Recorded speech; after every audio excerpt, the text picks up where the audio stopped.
আসসালামু আলাইকুম ওয়া রাহমাতুল্লাহ।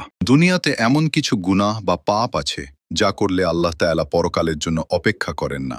এই পাপগুলোর বিচার আল্লাহ দুনিয়া থেকেই শুরু করে দেন এবং মানুষকে দুনিয়াতেই শাস্তি ভোগ করতে হয়। আজকের ভিডিওতে আমরা জানব এমন 10টি পাপ সম্পর্কে যা করলে দুনিয়াতেই কঠিন আযাব নেমে আসে। প্রথম পাপটি হল মা বাবার অবাধ্য হওয়া অথবা তাদের মনে কোনোভাবে কষ্ট দেওয়া।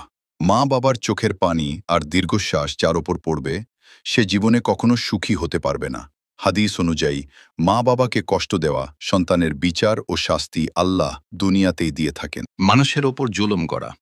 দ্বিতীয়টি হল কোনো দুর্বল বা নিরপরাধ মানুষের ওপর ক্ষমতা খাটিয়ে অন্যায় বা জুলুম করা।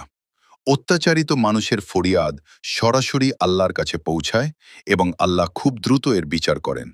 জালিম ব্যক্তি যত শক্তিশালী হোক না কেন দুনিয়াতেই সে অপমানিত হয়ে ধ্বংস হয়ে যায়। আত্মীয়তার সম্পর্ক নষ্ট করা। তৃতীয় পাপটি হল নিজের রক্তের আত্মীয় স্বজনদের সাথে ঝগড়া করে সম্পর্ক ছিন্ন করে দেওয়া। যারা আপনজনদের থেকে দূরে সরে যায় আল্লাহ তাদের রিজিক এবং জীবনের বরকত কেড়ে নেন। আত্মীয়তার বন্ধন ছিন্নকারী ব্যক্তি দুনিয়াতে মানসিকভাবে কখনো শান্তি পায় না এবং শাস্তি ভোগ করে। মিথ্যা সাক্ষ্য দেওয়া। চতুর্থটি হল সামান্য স্বার্থের জন্য আদালতে বা কারো বিরুদ্ধে মিথ্যা সাক্ষ্য দেওয়া বা অপবাদ রটানো। মিথ্যা বলে কারো ক্ষতি করলে আল্লাহ সেই মিথ্যুক ব্যক্তিকে দুনিয়াতেই বড় কোনো বিপদে ফেলেন। অন্যের সম্মান নষ্ট করার শাস্তি হিসেবে আল্লাহ সেই ব্যক্তিকে মানুষের কাছে লজ্জিত ও নিচু করেন। মানুষের বিশ্বাস ভাঙা। পঞ্চমত, কারো আমানত বা গচ্ছিত সম্পদ আত্মসাৎ করা অথবা কারো বিশ্বাস নিয়ে খেলা করা। যারা মানুষের বিশ্বাস নষ্ট করে তারা সমাজে দ্রুত সম্মান হারায় এবং দারিদ্র্যের শিকার হয়। বিশ্বাসঘাতকতা বা আমানতের খেয়ানত করলে আল্লাহ দুনিয়াতেই তার জীবন থেকে শান্তি কেড়ে নেন। মাপে কম দেওয়া। ষষ্ঠ পাপটি হল কেনাবেচার সময় ওজনে কম দেওয়া অথবা মাপে কম দিয়ে মানুষকে ঠকানো। এই পাপের ফলে ব্যবসায় লস হওয়া, অভাব অনটন আসা এবং বরকত চলে যাওয়া অবধারিত।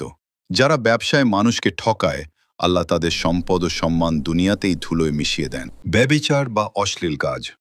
সপ্তম পাপটি হল জিনা বা বিবাহ বহির্ভূত কোনো অবৈধ শারীরিক সম্পর্কে লিপ্ত হওয়া। ব্যভিচারের ফলে মানুষের সমাজে এমন কঠিন সব রোগ দেখা দেয় যার কোনো চিকিৎসা থাকে না। অশ্লীল কাজে লিপ্ত ব্যক্তি সমাজে অত্যন্ত ঘৃণিত হয়ে যায় এবং অভাব তাকে সবসময় ঘিরে থাকে। সুদের লেনদেন করা। অষ্টমত, সুদের কারবার করা বা সুদের টাকা খেয়ে নিজের সম্পদ বাড়ানোর চেষ্টা করা। সুদ খেলে সম্পদ বাড়ে না বরং ধ্বংস হয় এবং সুদখোরের শান্তি চিরতরে হারিয়ে যায়।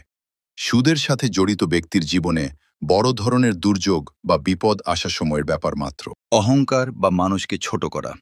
নবম পাপটি হল নিজের রূপ, টাকা বা ক্ষমতা নিয়ে অনেক বেশি দম্ভ বা অহংকার করা। অহংকারী মানুষকে আল্লাহ সহ্য করেন না এবং দুনিয়াতেই তাদের একসময় মাটিতে নামিয়ে আনেন। ইতিহাসের বড় বড় অহংকারীরা দুনিয়াতেই সবার সামনে অপমানিত হয়ে মৃত্যুবরণ করেছে। অন্যায়ভাবে রক্তপাত বা হত্যা।